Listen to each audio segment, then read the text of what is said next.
스니핑을 공격할 수 있는 툴들이 있는데 여러 가지를 정리를 했어요. 일단 시험 문제 나온 거로 보았을 때는 TCP 덤프가 이제 시험 문제 잘 나와요. 그러니까 TCP 덤프 자체가 용어로 나올 수도 있고 아니면 실제 시험 문제 나왔던 건 TCP 덤프의 결과, 실제 그 동작했던 결과. 그래서 요 같은 경우에는 리눅스가 이제 기본이 되는 거고, 그 다음에 윈도우용도 있어요. 윈도우용은 이제 디폴트로 있는 건 아니고 다운로드를 받으셔야 되는데, 여러분들이 요거를 다운로드 받아서 한번 사용해 보면 실질적으로 결과가 어떻게 나오고 막 그런 것들을 볼 수 있으니까, 사용법은 뭐 인터넷에 되게 많으니까 한번 꼭 사용해 보세요. 요거는 꼭 사용해 보시고, 그래서 얘는 뭐 외울 필요도 없는 게 TCP 덤프잖아요. 그건 이제 덤프는 뭐냐면 패킷이 흐르고 있는데 그거를 내가 이제 그 따서 이렇게 보겠다는 거거든요. 그래서 원래 패킷이 이렇게 네트워크 카드에서 이렇게 흘러가고 있는데 그거를 내가 이제 어플리케이션 쪽, 우리 쪽, 그 사용자 환경 쪽으로 이렇게 덤핑을 하겠다는 뜻이니까 요거를 꼭 한번 다운로드 받으셔서 이제 실행해 보시고, 뭐 실행 결과는 나중에 뭐 기출이나 그런 데서 확인을 할 수 있으니까 그때 보면 될 것 같아요. 실행 결과는 별거 없어요. 뭐 이렇게 어떤 IP, 어떤 포트로 목적지 포트, 목적지 IP로 흘러가고 있다. 뭐 그런 것들을 보여주고 있는 거니까 그걸 볼 수 있고, 그 다음에 그 프레그 라우터라고 있어요. 프레그 라우터. 프레그 라우터는 뭐냐면 그 받은 패킷을 전달, 다른 말로 릴레이라고 하거든요. 릴레이 해주는 기능이 있어요. 원래 내가 받았는데 저쪽으로 릴레이를 하지 않으면 패킷이 중간에 끊긴 걸 알잖아요. 그런 거를 방지하기 위해서 이제 패킷 스니핑하기 위해서 이렇게 릴레이를 해주는 툴이 있거든요. 그거를 프레그 라우터라고 부르고, 그 다음에 그 디스니프라는 툴이 있어요. 디스니프는 패키지. 왜 패키지냐면 여기에는 그 종합 선물 세트처럼 다양한 툴들이 이제 모여져 있는데, 우리나라의 그 미국에 있는 우리나라 사람인 그 송덕준 교수님이 만들었어요. 그래서 그 알트보라는 툴이 있는데 그 알트보랑 함께 대표적인 스니핑 툴인데, 알트보는 뭐냐면 카니보를 맞서기 위해 해커들이 만든 건데, 이 카니보는 뭐냐면 FBI에서 만든 거예요. 뭐 이런 역학적인 관계들이 있으니까 이런 것들을 그냥 한 번씩 보고 정리를 하면 될 것 같고, 요 디스니프가 좋은 게 뭐냐면 암호화된 계정이나 암호화된 패스워드까지 일단은 읽어내서 해킹에 사용할 수 있다라는 개념을 사용하는 거니까 정말 무서운 공격 툴 중에 하나인 거고, 그리고 지금부터는 스푸핑이에요. 스푸핑. 그러니까 스니핑은 아까 말씀드린 것처럼 소극적 공격이잖아요. 근데 스푸핑은요, 지금부터 나오는 모든 애들은 적극적 공격이에요. 왜 적극적 공격이냐면 ARP 스푸핑 같은 경우에는 맥을 바꾸고요. 그 IP 스푸핑 같은 경우에는 IP를 탈취하고, DNS 같은 경우는 DNS 같은 것도 탈취하거든요. 그러니까 뭔가 변조하고 위조를 가하기 때문에 스푸핑은 기본적으로 적극적 공격이에요. 그래서 여기 보면 ARP 스푸핑은 원래 ARP의 뜻이 IP 주소를 주면 맥 주소를 주는 거잖아요. 그래서 지금 보면은 ARP 스푸핑은 맥 주소를 바꾸는 거예요. 맥 주소를 바꾸는 거. 그래서 맥 주소를 어떻게 바꾸냐면 이렇게 바꾸죠. 지금 보면 서버가 클라이언트밖에 존재를 하지 않는다면 서버는 AA이고 그 다음에 클라이언트는 BB라는 맥 주소를 갖고 있다. 그 다음에 중간에 공격자가 들어가서 자기가 이제 CC라는 공격자가 들어갈 건데, 문제는 뭐냐면 요거를 보면 서버와 클라이언트 중간에 공격자가 들어갔잖아요. 그래서 이거를 MITM이라고 불러요. 요거는 그 MITM은 뭐냐면 MITM 공격이라고 그래가지고 Man in the Middle Attack이에요. 중간에 들어가는 거. 요거 좀 이따 또 나오고, 그 다음에 요 스푸핑을 하는 궁극적인 목적이 뭐냐면 아까도 잠깐 언급드린 것처럼 ARP 스푸핑을 해가지고 중간에 딱 들어가게 되면 내가 스니핑을 할 수 있다라는 개념인 거예요. 그래서 어떻게 하는 거냐면 원래는 서로 AA, BB를 알고 있는데 공격자가 들어가서 야, 맥 주소 바뀌었어. CC야 라고 알려주면 서버는 공격자에게 보내고 공격자는 클라이언트에게 패킷을 릴레이 해주고 포워딩 해주고 그 다음에 클라이언트는 공격자에게 보내고 또 이렇게 포워딩 해주고 그런 식으로 릴레이 해주고 그런 식으로 우리가 스니핑을 할 수 있게 되는 거죠. 근데 중요한 건 뭐예요? 맥 주소가 바뀌었죠. 뭘로? 원래 서버는 BB라는 거를 알고 있어야 돼요. 클라이언트 쪽에 BB라는 걸 알고 있어야 되는데 공격자가 클라이언트 주소는 BB가 아니라 CC야 라고 거꾸로 알려주는 거죠. 자신의 맥 주소를 알려주는 거죠. 그래서 이거를 ARP 스푸핑이라고 불러요. ARP 스푸핑이라고 불러요. 그 얘기인 거고. 그래서 요거는 뭐 그거를 이제 쭉 설명하는 거죠. 이제 가짜 맥 주소인 CC를 클라이언트에게 알려주고 서버에게 알려줘가지고 자기 쪽으로 통신을 할 수 있게끔 하는 거잖아요. 그죠? 그래서 서버 클라이언트는 그러니까 원래는 서버 클라이언트가 서로 주고받아야 되는데 공격자가 들어가서 공격자에게 패킷을 주게 되는 케이스를 얘기하는 거죠. 근데 공격자가 꼭 해야 되는 게 있어요. 패킷을 당연히 릴레이를 해줘야 돼요. 왜냐하면 받은 거를 저쪽에다 릴레이를 안 하면 패킷이 끊긴 걸 알기 때문에 공격이 당하고 있다는 걸 알 수 있는 거잖아요. 그러니까 당연히 릴레이를 해줘야 하는 거고, 릴레이를 해줘야 되는 거고, 그리고 원래 하려고 했던 건 아까 뭐다? 스푸핑을 통해서, ARP 스푸핑을 통해서 스니핑을 하려고 했다라는 개념인 거죠. 그래서 여기 보시면 원래는 클라이언트하고 서버가 둘이 둘이 이제 패킷을 주고받아야 되는데 지금은 이제 공격자를 통해서 패킷을 주고받게 되는 거죠. 이게 공격적이 뭐예요?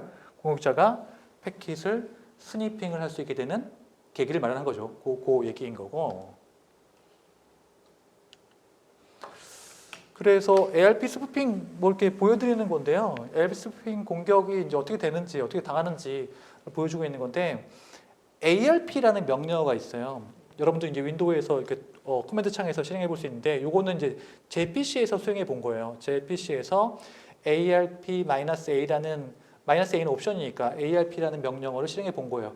여러분도 집에서 한번 실행해 보면 굳이 외우지 않아도 돼요. 제가 누누이 강조하는 거예요. ARP는 ARP 테이블을 보는 거예요. 그 ARP 테이블이 뭐가 있어요? IP 주소하고 맥 주소, 그리고 뒤에 뭐가 있어요? 동적 또는 정적이라는 말이 있어요. 그러니까 동적은 ARP 프로토콜에 의해서 자동으로 갱신되는 거고요. 정적은 사용자에 의해서 딱 설정한 거예요. 딱 고정시켜 놓은 거예요. 근데 문제는 뭐냐면 고정시켜 놓는 게 영구적인 게 아니라, 저거는 어차피 ARP 테이블 자체가 영구적인 게 아니기 때문에 영구적으로 고정해 놓은 게 아니라 재부팅 되면 다시 설정을 해야 되는 문제가 있긴 하지만, 어쨌거나 ARP 프로토콜에 의해서 자동으로 갱신하거나 아니면 정적으로 사용자가 설정하거나. 그래서 지금 이제 결론부터 말씀드리면, 자동으로 하게 되면 상대편인 잘못된 CC라는 가짜 맥을 얻을 수 있으니까 내가 그거를 그냥 BB라고 고정으로 설정해 놓자라는 개념인 거예요. 그 얘기를 하고 있는 거고요. 그래서 실제로 이제 봤더니 어떻게 됐어요? 내가 그 실행 결과를 보니까 ARP-A를 했어요. 그래서 ARP-A를 했더니 10.0.0.3에서 실행을 했더니 상대편이 10.0.0.2 AA 다이나믹이에요. 그러니까 10.0.0.2는 아마도 클라이언트 쪽일 거고 AA는 클라이언트 쪽 맥이니까 원래는 정상적으로 이거는 이제 서버 쪽에서 적어 놓으세요. 서버 쪽에서 이제 실행을 한 건데, 클라이언트 IP하고 클라이언트 맥이랑 그 다음에 동적 자동으로 ARP를 통해서 갱신되었다는 거를 알 수 있는데, 만약에 내가 ARP 스푸핑을 다 하고 나서 그 다음에 ARP 명령어를 때리면 뭐라고 바뀌어 있어요? AA가 CC로 바뀌어 있어요. CC로 바뀌어 있어서 내가 공격에 당한 거를 알 수 있게 된다는 개념인 거죠. 그래서 ARP 스푸핑에 대한 대응책 여기서는요 이렇게 하는 거죠. ARP-S. -S는 뭐냐면 스태틱으로 고정시켜 놓겠다. IP 주소, 맥 주소를 넣어서 설정해 버리면 이렇게 강제로 ARP-S 10.0.0.2 A라고 고정시켜 버리면 그 문제를 해결할 수 있는 거죠. 왜냐하면 쟤는 고정해 놨기 때문에 갱신이 실시로 안 돼요. 실시로 안 된다는 거예요. 그래서 만약에 요거는 아까 말씀드린 것처럼 재부팅을 하게 되면 다시 설정을 해야 되니까 그런 이렇게 문제가 있긴 하지만 어쨌거나 일반적으로 해결할 수 있긴 한데 사실은 여기 보는 것처럼 근본적인 대책은 없어요. 이 문제에 대한 근본적인 대책은 없어요. 근데 여러분들이 이제 헷갈려하는 부분들이 있는데 네트워크에서 발생하는 모든 문제는요. 인간이 봤을 때는요. 관리자가 봤을 때는 전체를 볼 수 있기 때문에 이렇게 쉬운 문제도 못 찾아라는 건데요. 그냥 시스템 자체 내에서 봤을 때는요. 내가 받은 정보가 몇 개 없어요. 그냥 받은 정보가 IP 정보, 포트 정보, 맥 정보인데 이걸로 도대체 뭘 할 수 있냐는 거죠. 왜냐하면 그게 뭐 예를 들어서 뭐 이렇게 쭉 저장해 놓다가 로고를 분석해 가지고 뭐 그렇게 하는 것도 아니고 그런데 어떻게 분석할 수 있냐는 거죠. 그러니까 근본적인 대책은 없다라는 거고요. 그 다음에 IP 스푸핑이 있어요. IP 스푸핑은 IP 주소를 속이는 거예요. 얘도 적극적 공격 중에 하나인데 IP 스푸핑을 하는 이유는 뭐냐면 트러스트 관계 때문에요. 트러스트 관계. 그러니까 트러스트 관계는 트러스트 관계는 뭐냐면 그런 거예요. 예를 들어서 어떤 그 파티나 클럽에 들어가는데 이 사람이 굉장히 돈이 많은 사람이라면 사실은 별도의 검사를 하지 않고 그냥 바로 들여보내주잖아요. 근데 요 IP 스푸핑은 뭐냐면 그런 거예요. 그 트러스트 관계에 있는 사람을 잠시 기절시킨 다음에 자신이 그 사람 외형을 똑같이 해가지고 그 사람이 인 것 마냥 해가지고 거기에 이제 인증 없이 그냥 들어가는 걸 얘기하는 거예요. 그게 IP 스푸핑이고 IP 주소를 속이는 건데 일반적으로 우리가 트러스트 관계를 언제 어디서 맺냐면 유닉스에서 맺는데요. 유닉스에서 어떤 명령어들이 있냐면 rlogin, rcp, rexec라는 게 있어요. 요거는 뭐냐면 두 원격지에 있는 PC 사이에서 그러니까 유닉스 시스템일 때 이렇게 뭘 할 수 있냐면 rlogin이 뭐냐면 리모트 로그인을 할 수 있고 rcp 리모트 카피, 리모트 복사할 수 있고 rexec 이건 뭐냐면 원격지에 있는 실행할 수 있는 거예요. 그러니까 execution이라 해가지고 원격지에 있는 어떤 명령어들을 실행할 수 있는 거예요. 그런 것들을 할 때 우리가 트러스트 관계를 맺고 하는 걸 얘기하는 거예요. 아니면 윈도우에서는 어떤 트러스트 관계가 있냐면 액티브 디렉토리 같은 경우에는 우리가 그 트러스트 관계를 이용해 가지고 어떤 그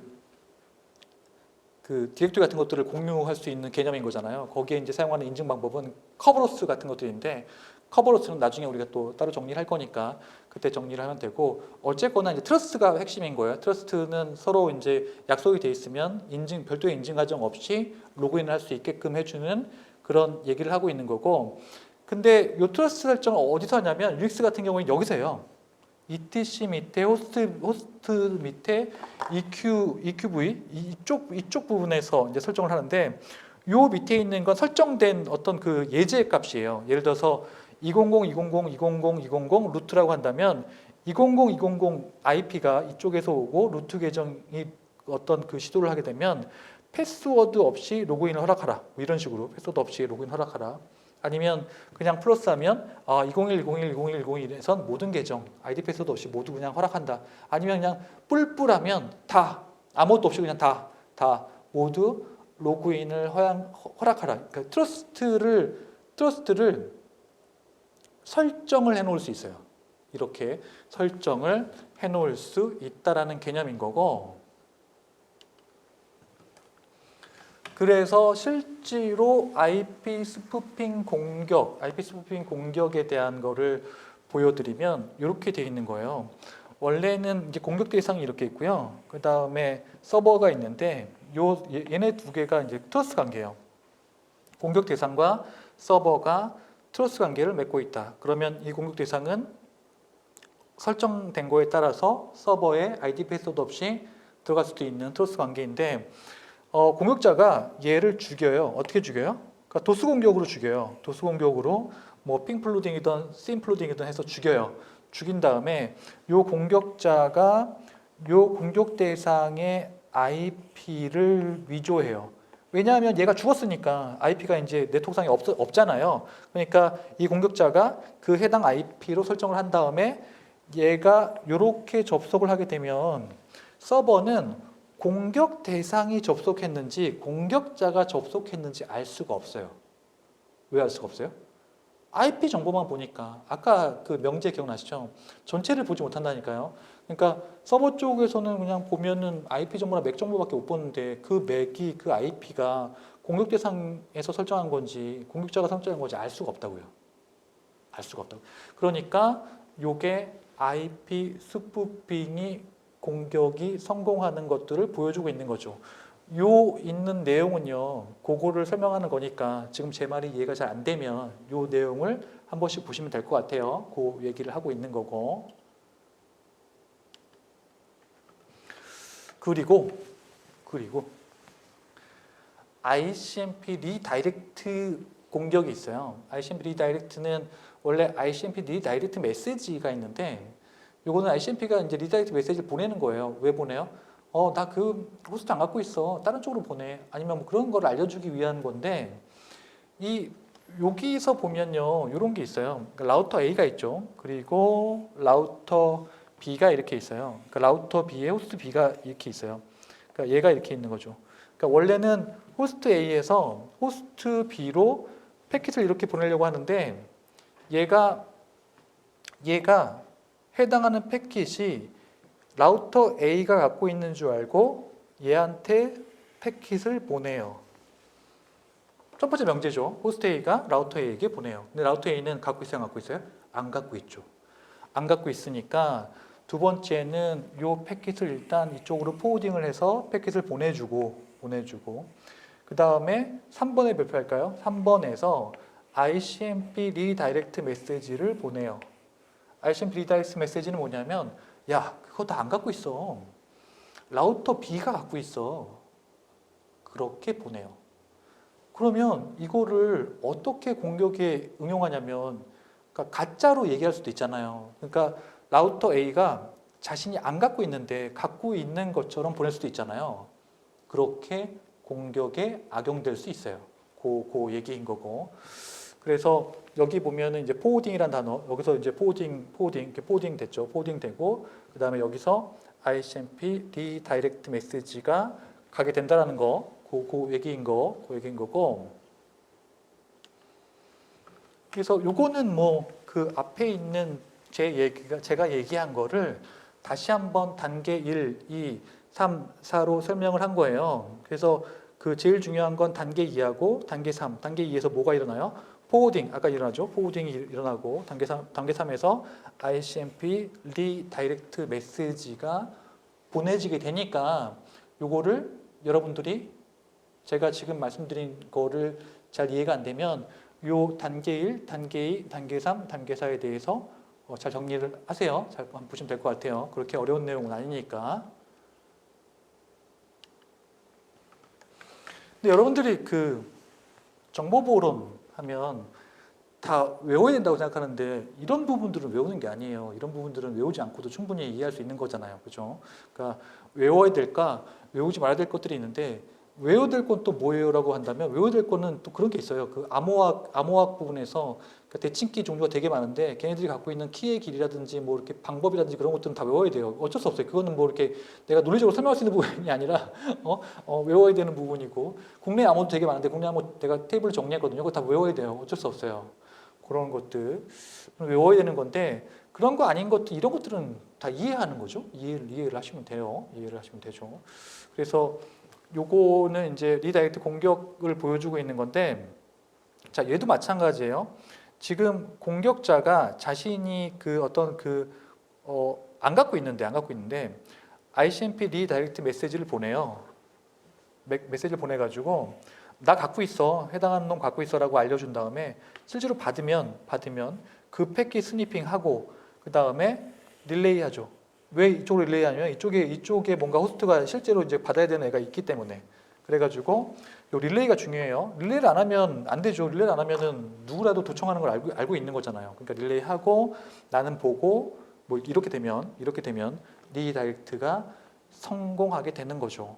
그 얘기인 거고.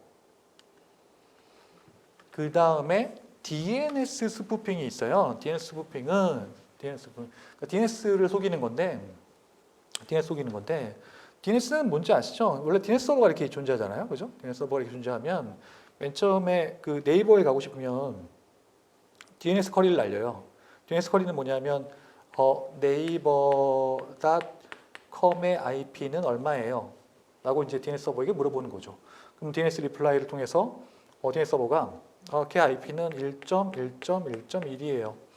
그러면 이쪽 클라이언트 쪽에서 해당하는 IP를 알았으니까 어떻게 해요? 이렇게 그 IP를 통해서 네이버에 접속하죠. 여러분들이 제가 저번에도 말씀드린 것처럼 네이버만 알고 있으면 갈 수가 없어요. 해당하는 IP를 알고 있어야 돼요. 그거를 누가 해줘요? DNS 서버가 해주는 거죠. 그래서 DNS가 하는 역할은 뭐냐면 도메인 네임, 네이버.com을 주면 해당하는 IP 1.1.1.1을 주는 거예요.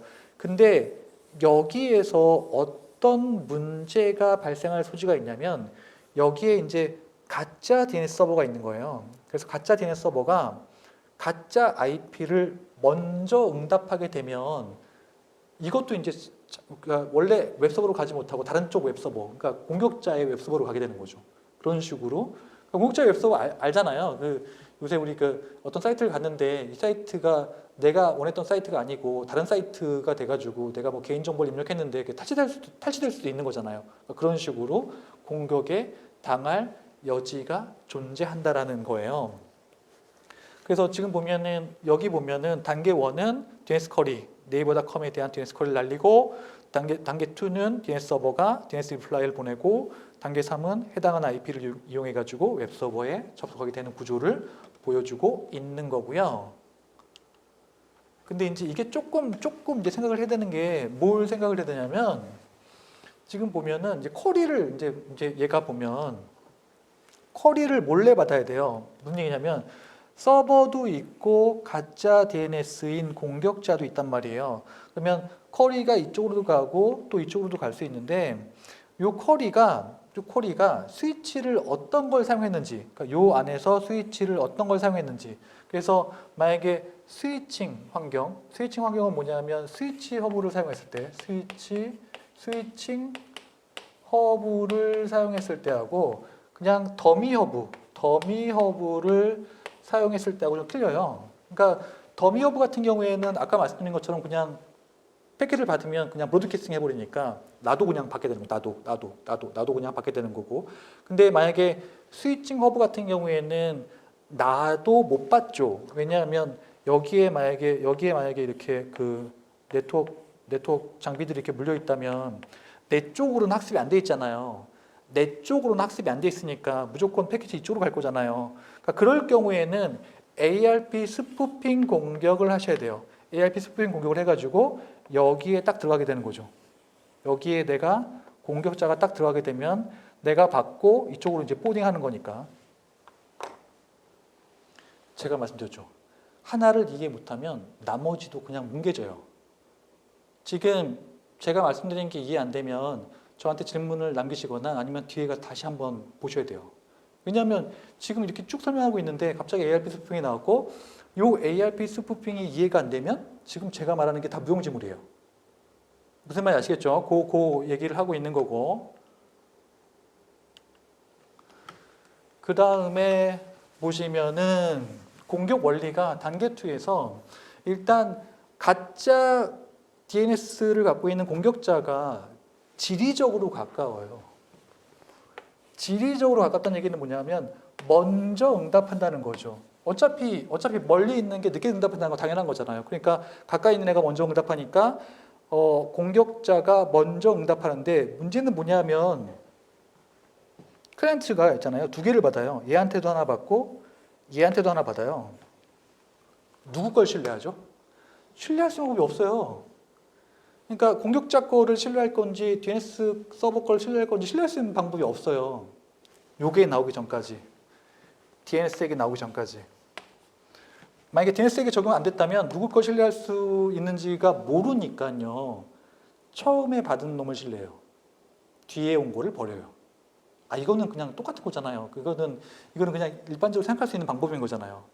왜냐하면 처음 걸 버리고 두 번째 온 거를 신뢰한다는 얘기도 웃기잖아요. 그죠? 그러니까 지리적으로 가까이 있는 애 거를 내가 받고 뒤에 거를 버려요. 그러니까 가짜, 나쁜 쪽으로 나쁜 쪽인 IP를 얻게 되는 거죠. 그래서 정상적인 게 어떤 건지를 알게 하기 위해서 뭘 사용하냐면 요 DNS 서버가 진짜라면 얘가 DNS 섹을 사용해요. 여기 보면 뒤에 섹 붙잖아요. 지금 보면은 그 IP하고 섹 붙고 그 다음에 DNS하고 섹 붙잖아요. 섹은 세큐리티예요. 그러니까 IP 세큐리티 그 다음에 DNS 세큐리티인데 얘는 뭐냐면 복잡하게 설명하자고 간단하게 설명하면요. 일단 그 쿼리에 대한 응답 그 리플라이에다가 서명을 해요. 서명을 해요. 맞다. 내가 보낸 게 맞다라는 디지털 서명을 해요. 서명을 한다. 디지털 서명은 또 우리가 나중에 배우는데 서명을 하게 돼요. 서명은 뭐예요? 우리가 흡사 이거는 그 계약서에 서명하는 것처럼 그러니까 DNS 진짜 DNS 서버가 자기가 보낸 거가 맞다라는 걸 서명하기 때문에 첫 번째 거를 받지 않고 두 번째 거를 받아요. 왜냐하면 서명을 했기 때문에 거기다 사인을 했기 때문에 그렇죠. 고인 거고.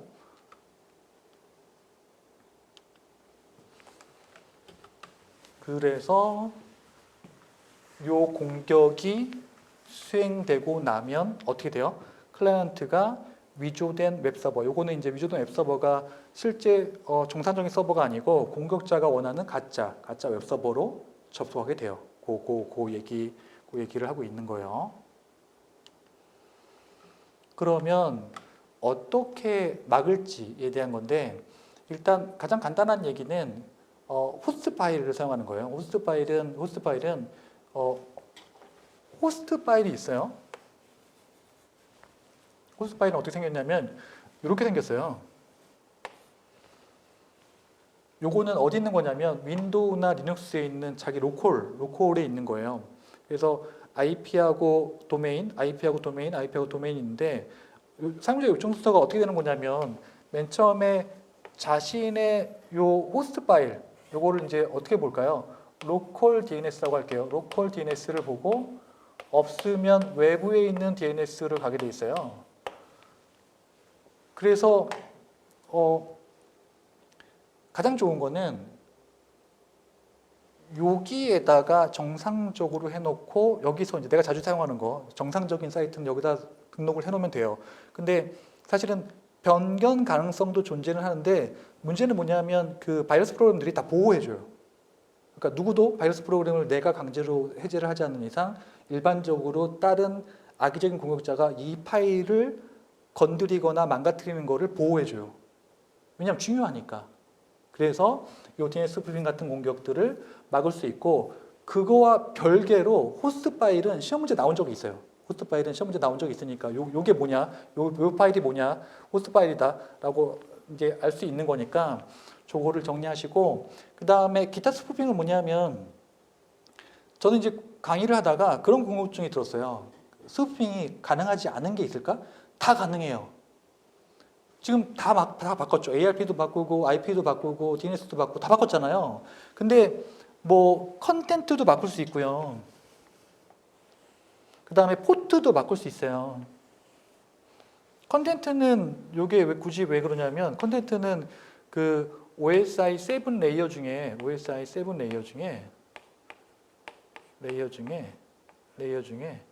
어플리케이션에 있는 7계층 정보예요. 다른 말로 얘를 페이로드라고도 하거든요. 페이로드. 그리고 얘는 몇 계층 정보예요? 포트는 4계층 정보잖아요. 아까 맥은 몇 계층이에요? 맥은 2계층. IP 몇 계층이에요? 3계층. 2계층, 3계층, 4계층, 7계층 정보를 싹 다 바꿀 수 있어요. 싹 다 바꿀 수 있어요. 그래서 컨텐츠 스푸핑은 언제 사용하냐면 그 크로스사이트 스크립팅이라고 있어요. 크로스사이트 스크립팅 공격할 때 사용해요. 크로스사이트 스크립팅은 뭐냐면 공격자가 악성 코드를 웹사이트에 저장해 놓으면 사용자가 그걸 이제 모르게 클릭해가지고 그거를 이제 클릭해서 클라이언트 쪽에서 실행되는 공격인데 저건 나중에 또 정리를 할 거예요.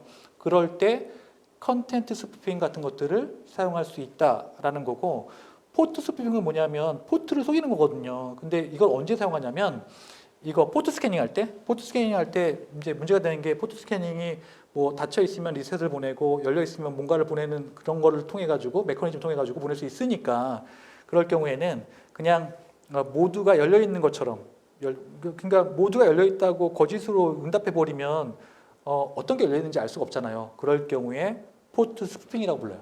포트 스푸핑이라고 부른다라고 말씀드렸고 그 다음에 세션 하이제킹이 있는데요. 세션 하이제킹은 뭐냐면 세션을 하이제킹하는 거예요. 하이제킹 아시죠? 우리가 여행 다닐 때 하이제킹 한다고 하잖아요, 그죠? 그 하이제킹이 이렇게 자동차 같은 거 이렇게 얻어 타는 거 얘기하는 거잖아요. 근데 마찬가지예요. 공격자가 세션에 들어가서 해당하는 세션을 탈취하는 거예요. 그 세션은 사실은 연결을 맺고 있는 상태를 얘기하고 있는 거고, 일단 연결을 맺고 있는 거를 이제 하이제킹 하는 건데, 이것도 기본적으로 TCP의 원리를 알아야 돼요. TCP 원리를 알아야 되고, 그 다음에 뭘 할 거냐면 기본적으로 이런 것들을 할 거예요. 그 시퀀스 넘버에 별표할까요? 순서 번호와 연관이 되어 있다.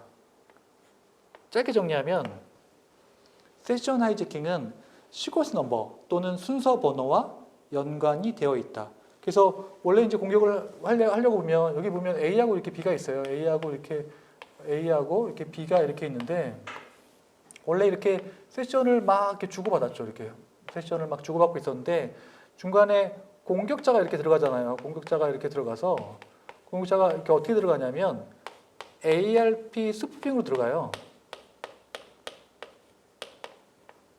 기억나시죠? ARP 스푸핑을 통해서 공격자가 이 가운데로 들어가요. 공격자 들어간다고 했잖아요. MITN 공격이니까 공격자가 중간에 들어가죠. 공격자 들어가면 어떤 일을 수행하냐면 여기 딱 들어가자마자 여기다가 리셋을 날려요. 리셋을 남기면 B쪽에서는 리셋을 왜 날렸지? 클라이언트가 재연결을 시도하는 건가? 그래서 재연결을 시도하다고 생각하기 때문에 다시 연결을 맺어요. 그래서 연결을 맺어가지고 공격자하고 얘하고 이렇게 연결을 맺어요. 이렇게 공격을 맺죠. 연결을 맺죠. 그러면 A는 뭐 하고 있어요? A는 클라이언트 쪽인데 얘하고는 아무것도 안 해요. 얘는 그냥 살아있는 줄 알아요. 살아있는 줄 아니까 패킷을 그냥 보내요. 패킷을 보내고 얘는 패킷을 이렇게 보내고 다시 패킷을 받고 패킷을 이렇게 보내는 거죠. 요게 세션 하이제킹이에요. 세션 하이제킹 공격이다라는 거를 얘기하는 거고, 여기 보면은 시퀀스 넘버가 들어가는 이유가 뭐냐면, 왜냐하면 요 시퀀스 넘버를 일치시켜야 되거든요. 이렇게. 왜냐하면 여기에서 왔던 게 여기로 가고 여기서 왔던 게 여기로 가는데 요 시퀀스 넘버가 일치되지 않으면 A하고 B가 무지시잖아요. 무슨 얘기인지 아시겠죠? 시퀀스 넘버가 일치되죠. 시퀀스 넘버가 지금 어떤 패킷을 주고받고 있는지를 나타내고 있는 건데 그 시퀀스 넘버가 일치되지 않는다면 문제가 발생하잖아요. 그래서 그 시퀀스 넘버를 일치시키는 것도 공격자가 해야 되는 일 중에 하나인 거죠. 그런 얘기를 하고 있는 얘기인 거고. 그래서 요거를 잠깐 다시 보시면 이건 정리한 건데, 자, 뭐라고 돼 있어요? 단계 1, ARP 스푸핑을 통해서 들어간다. 맞죠? ARP 스푸핑 들어간다. 단계 2, 누구에게? 공격자가 서버에게 리셋 패킷을 보낸다. 그래서 서버는 해당 패킷 받고 클라이언트가 시퀀스 넘버를 재설정하려고 그러나 보다. 여기 뭐라고 나와 있어요? 시퀀스 넘버에 별표할까요? 시퀀스 넘버를 재설정하려나 보다. 그래서 다시 TCP 3 핸드쉐이킹을 누구랑 수행해요? 서버하고 공격자하고 수행해요. 클라이언트는 알아요, 몰라요? 클라이언트는 몰라요. 그리고 단계 3을 보시면 공격자는 그냥 클라이언트에게 릴레이하죠. 그러니까 클라이언트에서 받는 패킷 릴레이하고 보내고 이렇게 그러니까 클라이언트는 아무것도 모르는 거죠. 아무것도 모르게 된다라는 거고. 지금 보시면 그 세션 하이제킹에서 대응책은 뭐냐면 SSH 같은 걸 사용하시면 돼요. 뭐 암호화도 되어 있고 좋은 게 뭐냐면 재인증 같은 걸 할 수 있거든요. SSH가 뭐냐면 FTP나 텔레 같은 것들을 암호화해서 할 수 있게끔 해주는 거잖아요.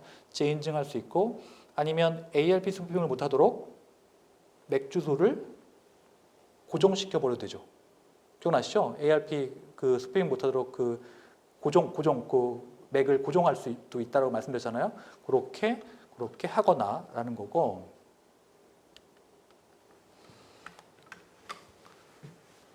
자, 여기까지가 이제 시험 문제 잘 나오는 건데 지금부터는 뭐냐면 그 TCP 세션 하이제킹 상세 정의예요.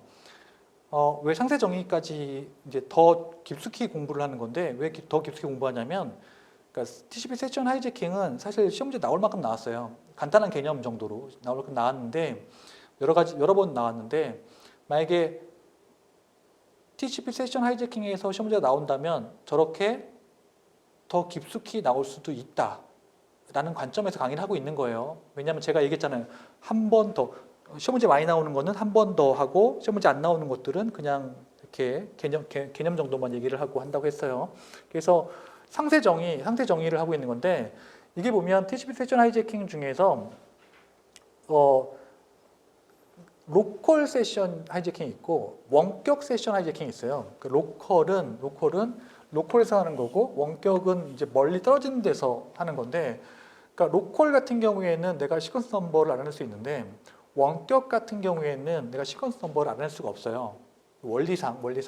그래서 지금 보면은 시퀀스 넘버를 정의를 어떻게 하냐면 요 TCP 시퀀스 넘버를 서로 이제 교환하면서 요거를 맞춰야 되는데 요게 뭐냐면 클라이언트 마이 시퀀스는 클라이언트 쪽 시퀀스를 얘기하는 거고 서버 클라이언트 시퀀스는 뭐냐면 서버가 생각한 클라이언트의 시퀀스예요. 요 두 개가 맞아야죠. 클라이언트 쪽이랑 서버 클라이언트 시퀀스가 맞아야죠. 이게 서로 맞아야죠. 요게 맞아야지 동작하는 거죠. 그리고 서버 마이 시퀀스하고 그 다음에 클라이언트 서버 시퀀스. 그러니까 서버 마이 시퀀스는 서버 쪽 시퀀스하고 그리고 클라이언트 서버 시퀀스는 클라이언트가 생각한 서버 쪽 시퀀스예요. 요 두 개가 딱 맞아 떨어져야죠. 근데 여기 보면 그 명칭 중에 데이터 렌이 나오는 이유는 뭐냐면 데이터 길이가 나중에 사용돼요. 왜냐하면 그 시퀀스 넘버가 어떻게 바뀌냐면 내가 받은 데이터 길이만큼 플러스해서 시퀀스 넘버가 바뀌어요. 그러니까 저기에 데이터 랭스, 데이터 길이가 들어가 줘야 되는 거예요. 저 원리인데 자, 원래는 요게 정상적인 상태예요. 정상적인 상태를 다른 말로 동기화, 싱크로나이즈 상태라고 하는데 요거는 이제 아까 그 얘기한 대로 요게 딱 맞아떨어지는 거예요. 여기 보면은 맨 처음에 클라이언트 마이 시퀀스, 클라이언트 쪽 시퀀스가 생성이 되고 그리고 내가 이거를 이제 씬을 통해서 보내게 되면 서버 클라이언트 시퀀스, 그러니까 서버가 생각한 클라이언트 시퀀스가 그러니까 얘하고 얘가 이제 일치하게 되는 거죠. 이렇게 클라이언트 마이 시퀀스하고 서버 클라이언트 시퀀스가 일치하게 되는 순간인 거고 그 다음에 서버 마이 시퀀스를 생성하고 그 다음에 그거를 서버 마이 시퀀스를 보내가지고 클라이언트 서버 시퀀스랑 합쳐지니까 이 두 개가 이제 일치하게 되는 순간이죠. 요거 일치하게 되는 거죠. 근데 여기서 끝나면 안 되고요. 또 뭐를 전송하냐면 얘가 서버 클라이언트 시퀀스에다가 플러스 1을 해서 전송해요. 왜냐하면 서버 클라이언트 시퀀스는 지금 받은 거니까 거기다 왜 플러스 1을 했냐면 지금 얘가 원래는 이 플러스 1에다가 데이터 랭스를 데이터 랭스를 이렇게 더해야 되는데 지금 여기는 데이터를 보낸 게 아니잖아요. 데이터를 보낸 게 아니잖아요. 지금 뭘 보냈어요? 씬 패킷 하나 보냈잖아요. 그러니까 그냥 플러스 1만 해요. 플러스 1만 해서 그러니까 보내주는 과정. 그래서 이렇게 서로 이렇게 왜냐하면 쟤도 이제 하나를 보냈다는 걸 알기 때문에 보고 두 개가 이제 맞아 떨어져야 되는 거잖아요. 하나 받았으니까 플러스 1 된 거하고 클라이언트 마이 시퀀스하고 또 이렇게 또 서로 이렇게 맞춰지는 거잖아요. 서로 이렇게 그 크기가 맞춰지는 걸 얘기하는 거잖아요. 그죠? 맞춰지는 걸 얘기한다라는 거예요.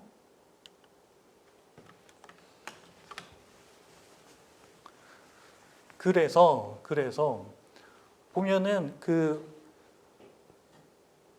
TCP 세션 하이제킹이 언제 발생하냐면 이제 비동기화, 그러니까 디싱크로나이즈드 상태에서 발생을 하는데 원래 그 정상적인 상태가 아니라 이제 비정상적인 상태를 얘기하는 건데 이게 이제 조건인 거예요. 그래서 요게 이제 실제로 이렇게 수행되는 거죠. 요게 수행되는 건데 보세요. 서버의 초기 설정 단계를 끊죠. 그죠? 중간에 들어가서 초기 설정 단계를 끊고 리셋을 보내죠. 리셋을 보내고 다른 시퀀스 넘버로 새로운 접속 생성을 하게 되면 요거는 이제 공격자가 시퀀스 넘버를 보내가지고 그거를 클라이언트 쪽이랑 서버 쪽이랑 알려주게 되면 새로운 시퀀스 넘버 순서 번호로 TCP 세션 하이제킹이 성공하게 되는 구조인 거잖아요. 근데 이게 뭐라고요? 이게 되려면 그러니까 비동기화가 돼야 되는 거잖아요.